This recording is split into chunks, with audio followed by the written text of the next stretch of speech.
Hello, everyone, and welcome to Grandstand Sports Data, your go to channel for sports, statistics, and unbiased handicapping.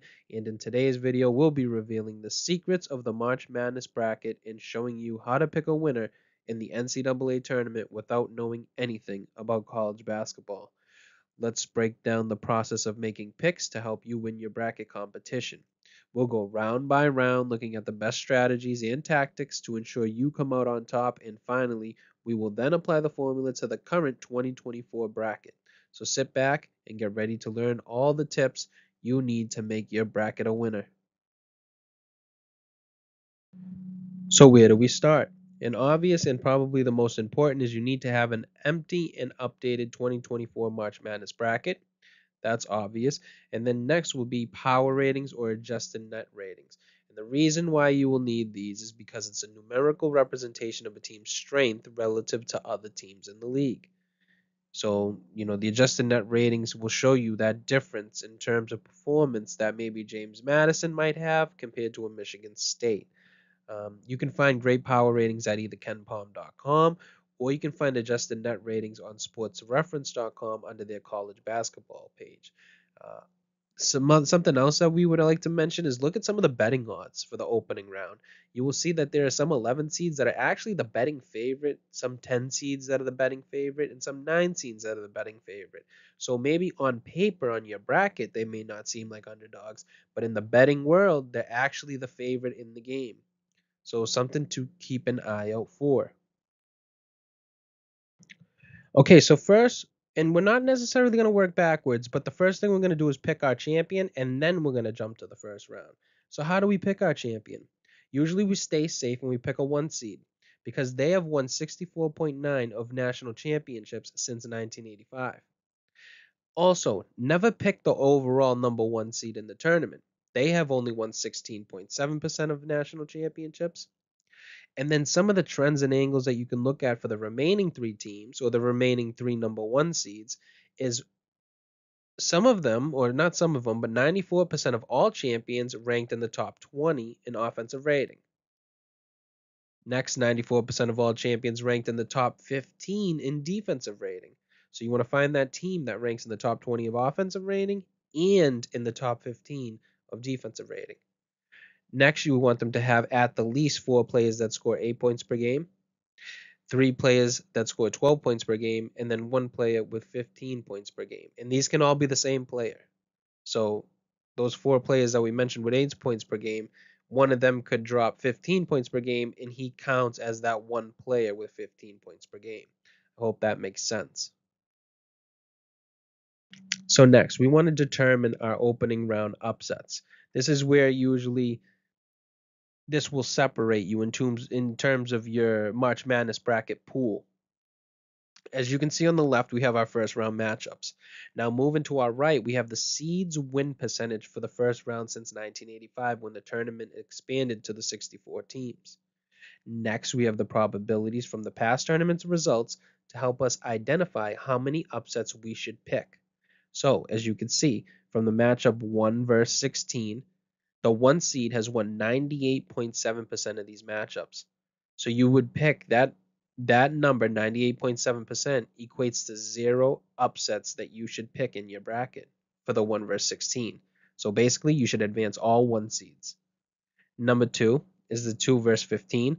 They hit at 92.8%, and that turns out to be 0.3, which we could probably say is 0. And you could advance all 2 seeds.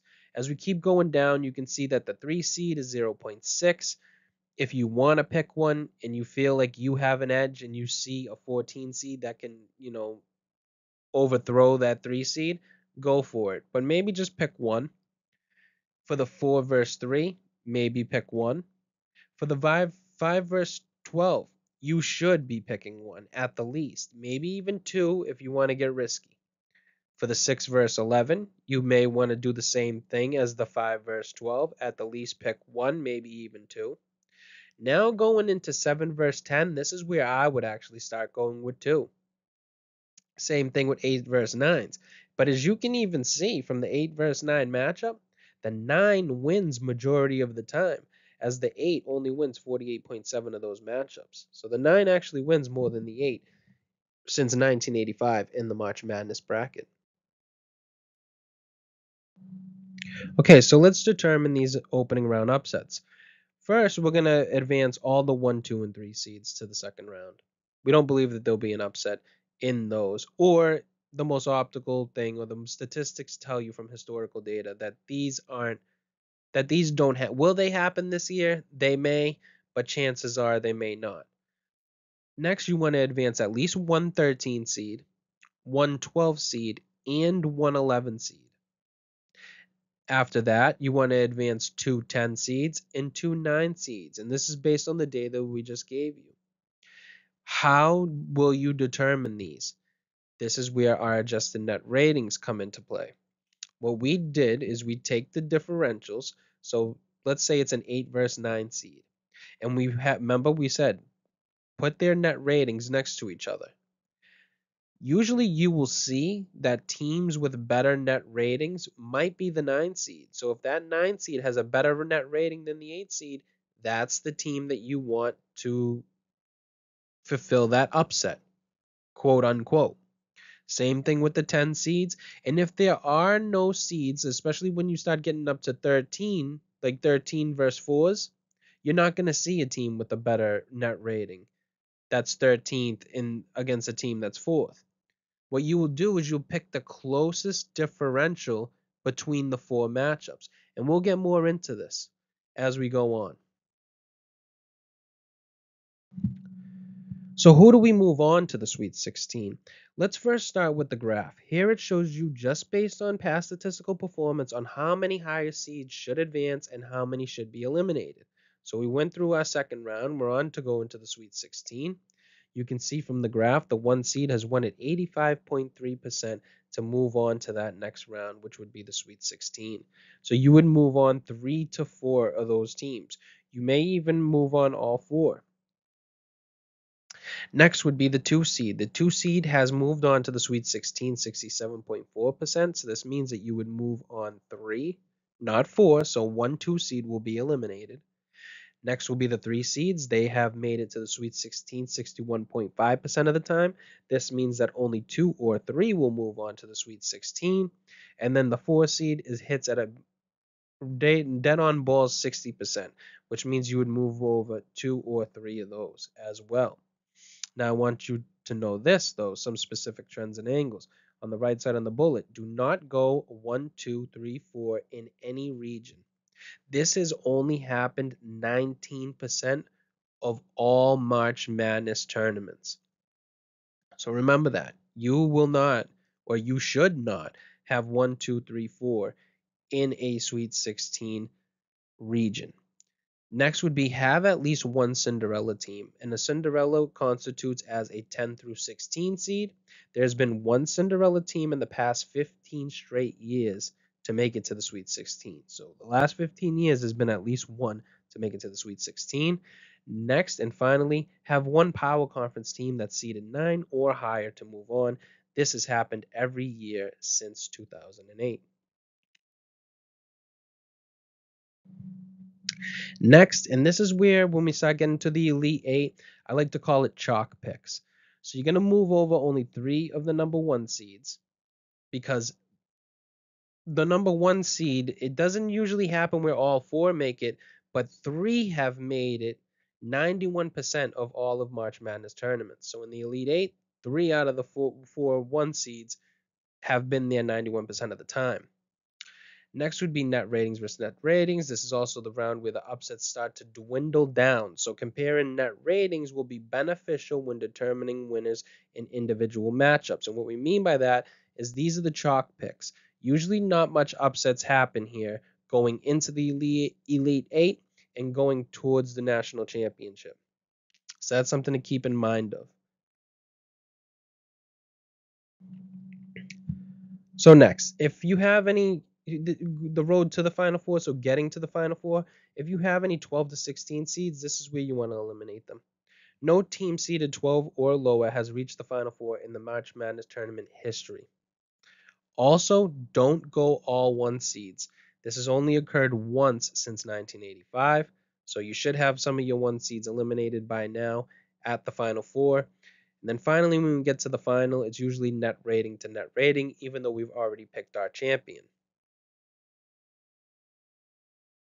So now that we have all the analytics mixed in with the trends and the angles, how can we apply it to this year's March Madness tournament bracket?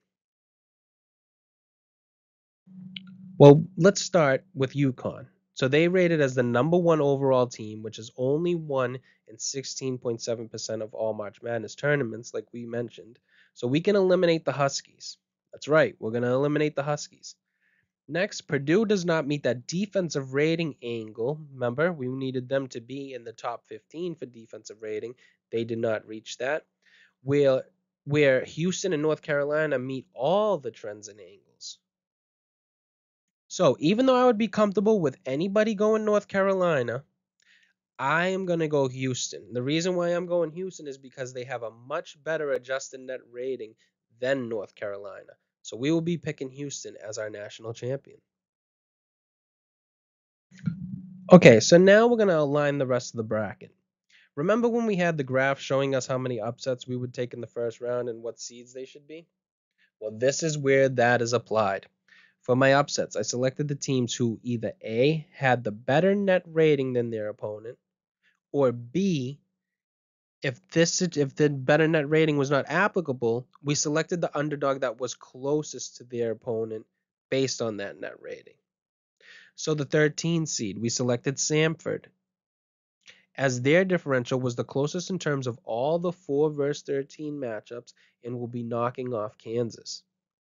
For our 12 seed, we selected Grand Canyon, as their differential was the closest in terms of all the 5 versus 12 matchups and will be knocking off St. Mary's.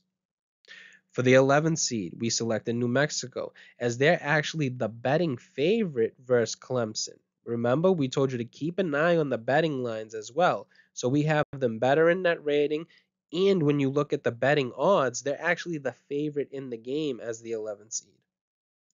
Next, there was one 10 seed with higher net rating than their opponent, which was Colorado beating Florida. So we have them going through the play-in game, beating Florida. And then the other 10 seed, who is actually the betting favorite, is Nevada versus Dayton. So we got Colorado and Nevada as the 10 seeds moving on. Now for the 9 seeds, there were in fact 2 9 seeds with higher net ratings than their opponents, which were Michigan State beating Mississippi State and TCU defeating Utah.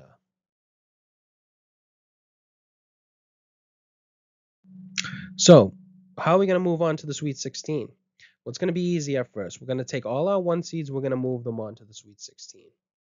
For the 2 seeds, we're going to have 3 of them move on, and the one that's not going to move on is going to be Marquette, as they will be losing to Colorado, because this was our closest net rating differential for all 2 seed matchups.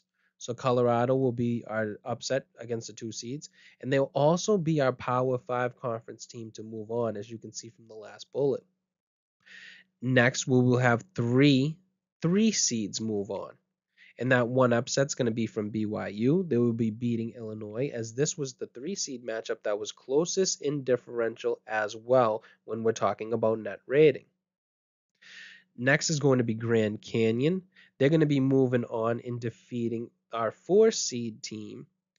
And the reason why we're having this is because they're not only are they the closest in net rating differential, but remember, we have to fulfill that Cinderella story as well, because we need one Cinderella team that's 10 through 16 rated.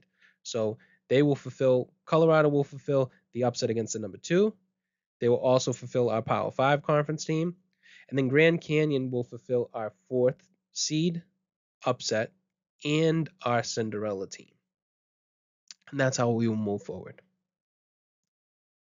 So after all the mumbo jumbo, this is how we have the Sweet 16, with both the seeds and net rating listed for each of the teams in each of the regions. The reason why the net rating is so important is because, remember, when we touched on it earlier in the presentation, we said this is where it starts to get chalky, and we're going to pick the chalk teams. Now remember, we did say we only want 3 1 seeds moving on. So this is what happens. Our Sweet 16 analysis showed we should be advancing 3 number 1 seeds and avoiding 4 1 seeds in the Final Four. As you can see in the East, this is where we have our first one seed falling to Auburn, with the rest of the one seeds moving on, and we compare the net ratings for the other matchups. So Connecticut has the closest net rating differential, means Auburn moves on, Houston will move on, North Carolina will move on, and Purdue will move on. For the other matchups, we have Iowa State just beating Brigham Young based on beating BYU based on net rating. We're doing the rest just based on net ratings. Kentucky moving on based on net rating. Arizona moving on based on net rating, and then Tennessee moving on net rating.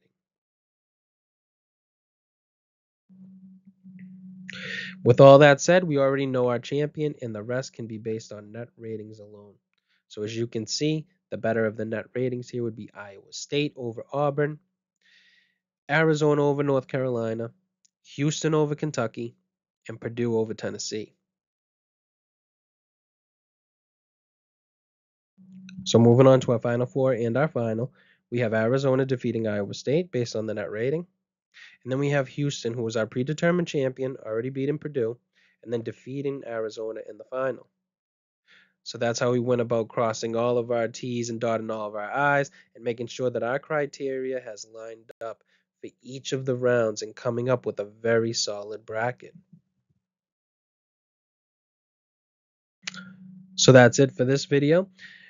We feel like you have all the information that you need to pick your March Madness winner and have the best bracket that you possibly can. We'd like to thank you guys so much for watching. Make sure you subscribe, like, comment, and also share the video if you wouldn't mind. And it would be greatly appreciated if you hit that like button and also subscribe if you love our content. Thank you guys again, and we'll see you in the next one.